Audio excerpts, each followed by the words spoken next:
मेरे शौहर 2005 में इंतकाल हुआ। उनके साथ भी मैं घर में काम करती थी, मशीनों पे पर्स बनाती थी, बैग बनाती थी। बच्चे जो थे इनको हमने पढ़ाया लिखाया, जब भी लड़कियों के चक्करों में आके छोड़ के भाग गए। उनको गम पड़ गया, घर इन्होंने मेरा बेचा। पहले तो काम उन्होंने यही किया ना कि इनको घर से बेघर करो। मैं मना करती रही अपने शौहर से कि देखो हम कहाँ जाएंगे। कह लगे हमारे सामने भी बच्चों का है, हम मर जाएंगे जब भी बच्चों का है, दे दो। ये मैंने बनाया, मैं दे रहा हूँ। मैंने कागजात दे दिए और मैंने यही बद्दुआ करी कि तुम भी बर्बाद होगे, मैं भी बर्बाद होगी। उन्होंने घर बेचा, घर बेच के जो भागे हैं, एक दुबई भाग गया, 2 यहाँ थे, इनका कोई पता नहीं था। तो बेटा हम 2 रह गए थे मियाँ बीवी। क्या करते, फिर हमने खुद ही काम करने शुरू करे घर। एक बेटा तो कहता है मेरा घर नहीं दिखाना, नहीं तो मेरे दरवाजे के आगे बैठ के भीख मांगेंगी वो। मैं तो अपनी कहानी क्या सुनाऊं। अस्सलाम वालेकुम, आप देख रहे हैं लीडर टीवी और मैं हूं एनी फैसल और आज मैं मौजूद हूं कराची में सालिम बर्नी ट्रस्ट में, जहां पर ये बुज़ुर्ग माँ जी मेरे साथ मौजूद हैं और 3 बेटों की ये माँ है, लेकिन आज इस शेल्टर होम में मौजूद हैं। ऐसा इनकी ज़िंदगी में क्या हुआ, और सबसे बड़ी बात, आज से 2 साल पहले तक ये माँ जी उम्र के इस हिस्से में होने के बावजूद नौकरी करती रही हैं। ये कहानी 3 बेटों की माँ की है। शेल्टर होम में क्यों मौजूद हैं, इनसे पूछते हैं। अस्सलाम वालेकुम माँ जी। वालेकुम सलाम। माँ जी मुझे ये बताएं कि क्या नौकरी करती थी आप? बेटा मेरे शौहर का 17 साल 2005 में इंतकाल हुआ। उस पहले उनके साथ भी मैं घर में काम करती थी, मशीनों पे पर्स बनाती थी, बैग बनाती थी। यूके बच्चे जो थे इनको हमने पढ़ाया लिखाया। ये हमें जब भी लड़कियों के चक्करों में आके छोड़ के भाग गए थे। बेटे आपके? जी कारी। एक तो दुबई में है, अभी 17 साल से दुबई में है। और यहाँ जो एक लड़का है अजीम, वो तकरीबन कुआरा ही था। अभी मेरा ख्याल है 25 साल से मुझसे जुड़ा है।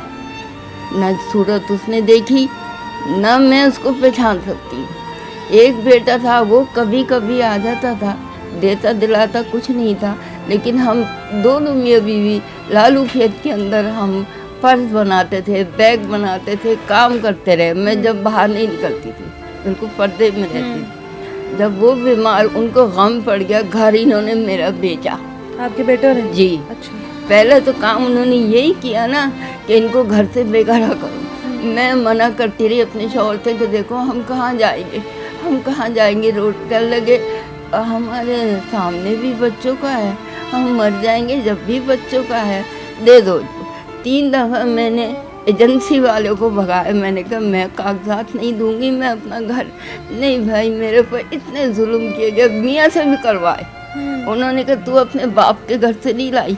अच्छा। ये मैंने बनाया, मैं दे रहा हूँ बेटा। उन्होंने बाप को कब हाथ में ले लिया। मैं बेटा मजबूर हो गई, मैंने कागजात दे दिए और मैंने यही बद्दुआ करी कि तुम भी बर्बाद होगे, मैं भी बर्बाद होगी। मैं उन्होंने घर बेचा, घर बेच के जो भागे हैं तीनों। शादी उन्होंने अपने पसंद की करी, पता नहीं कैसी कैसी लड़कियों से।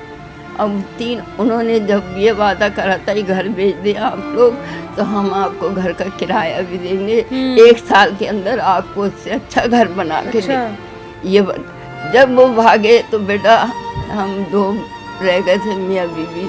क्या करते, फिर हमने खुद ही काम करने शुरू करे घर के अंदर। उन्होंने कभी किराया नहीं दिया? नहीं, कभी कराया तो कराया, पूछा भी नहीं आके। एक दुबई भाग गया, 2 यहाँ थे, इनका कोई पता नहीं था कहाँ रहते थे कहाँ नहीं थे, न घर पता न कुछ पता। उसके बाद हम दोनों काम करते रहे। अल्लाह ने हमारा हाथ पकड़ लिया। बेटा इतना करे कि हमने किराया भी घर कर दिया और हमने अपना पेट भी पाला। मेरी एक बच्ची थी, एक बेटी है जी। अच्छा। छोटी थी, फिर वो बड़ी हो गई, उसको पढ़ाया लिखाया भी, घर में हुनर भी सिखाया उसको। फिर मैंने ये कहा, हमारे मियाँ कहने लगे ये थोड़ी सी बड़ी हो जाए तो इसकी शादी कर दो, क्योंकि हम अकेले हो गए दोनों। मैंने कहा हाँ यही करें। उस दौरान वो बीमार हो गए, हमारे शौहर इतने बीमार हुए, इतने कि उनको अंदर टीबी, कैंसर, क्या क्या कुछ हुआ। गम पड़ा उनको। छोटा लड़का उनको ले गया, कहने लगा आप हमारे साथ चलो, ये तो आपका इलाज नहीं करवा रही, ये तो यूँ। वो ले गया मलीर, मलीर में था उसका घर। उसने हम दोनों को जुदा कराया। अच्छा, आपको और आपके शोहर को भी जी, अलग कर दिया? अलग कर दिया, हमें जुदा करके। और क्या बताऊं, हम 2 माँ बेटियां रह गए थे। उनको अब वो हाल करा इसने कि उनको खाने को नहीं देता था, उनको घर में बंद कैद करके रखता था। बाहर निकलते थे उनको धक्के, आखिर वो इतना रोए कि एक दिन मेरे पास लालू खेत उन्होंने फ़ोन किया, कह रहे मुझे एक नज़र देख लो। मैंने कहा तुमने देखो, 1 साल हो गया हम माँ बेटी। 1 साल तक आप अपने शोहर से भी नहीं मिली? नहीं, 1 साल हो गया, तुमने हमें इतना भी नहीं देखा कि बच्ची के साथ ही क्या कर रही है, कहाँ है। कहने लगे तुम, मेरी बच्ची नाराज़ हुई, कहने लगी अम्मी नहीं, इन्होंने हमें छोड़ दिया, अब ये बेटों के पास ही रहे हैं। अब मुझे मेरे दिल में फिर रहम आया शोहर से। गई, देखा तो लालू खेत के पुल पे बैठे थे, बुखार बेइंतहा था। जब वो उतरे, मैंने देखा, मैंने पहले तो 1 गिलास दूध लेके पिलाया, मेरे पैरों पे सिर रख के रोने लगे, कहने लगे मुझे माफ़ कर दिया, मैंने बड़ा जुल्म किया। शोहर के फौत होने के बाद फिर क्या हुआ? फिर मैं आपको बता रही हूँ, अब शौहर फौत मेरे पास ही हुआ, मेरे पास। ले आई आप उनको अपने बेटे के पास से? हाँ, वो आ गए खुद, आ गए। वो 6 महीने मेरे पास रहे। अच्छा। मैंने 2 मेडिकल में उनका इलाज करवाया, रात दिन उनका इलाज कराया डॉक्टरों। उसके बाद जब उनकी बेटा हालत ख़राब हुई तो मोहल्ले वाले से कहने लगे बच्चों को। मैंने कहा मुझे पता ही नहीं, अकेली हम 2 माँ बेटियाँ थे। किसी बच्चे का नहीं पता था वो किसी कहाँ का है? नहीं था। किसी का कोई किसी फ़ोन का नंबर भी नहीं था? नहीं, बच्चा कुछ नहीं था। फिर उस जानने वाले ने उनको फ़ोन करा, एक लड़के को, कहने लगे अफसोस की बात है उनकी हालत ख़राब है, कोई दिन के मेहमान है, तुम लोग वो अकेली दोनों फिर रही हैं, आके देखो। अच्छा, मेरे पास नहीं आया, अस्पताल में आया।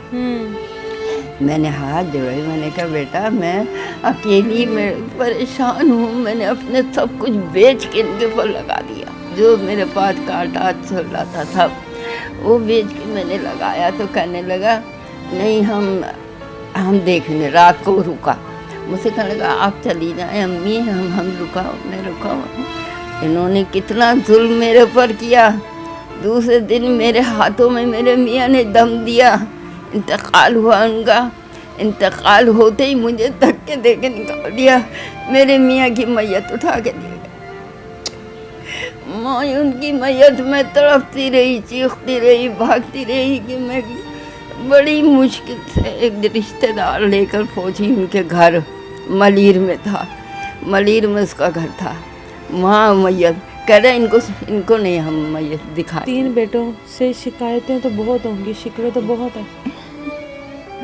क्या शिकायत बताऊं? कभी मैं ये नहीं कहती आमने सामने उन्होंने मेरे साथ बदतमीजी करी, बदतमीजी नहीं करी।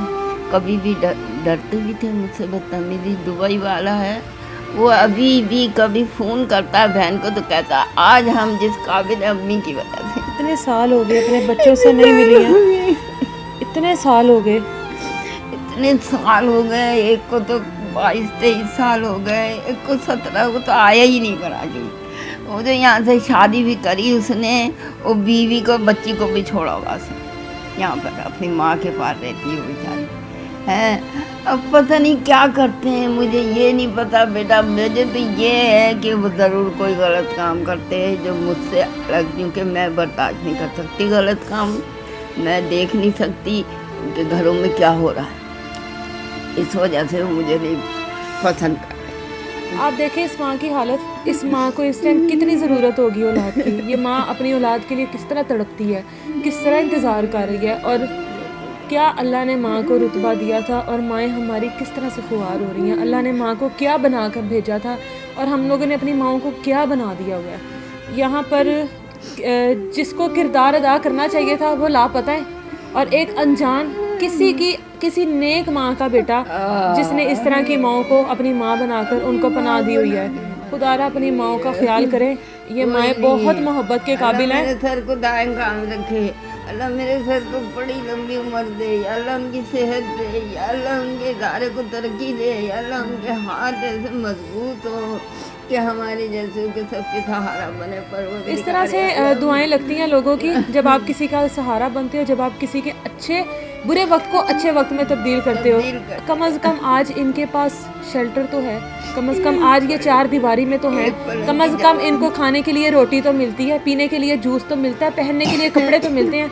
इस तरह के लोगों को अपने इर्द गिर्द जब देखते हैं तो ज़रूरी नहीं है कि आप उनकी कहानी सुने, ये ज़रूरी है कि उनके काम आ सकते हैं तो काम है। इसी के साथ मुझे इजाज़त दीजिए, अपना ख्याल रखिए, अल्लाह हाफ़िज़।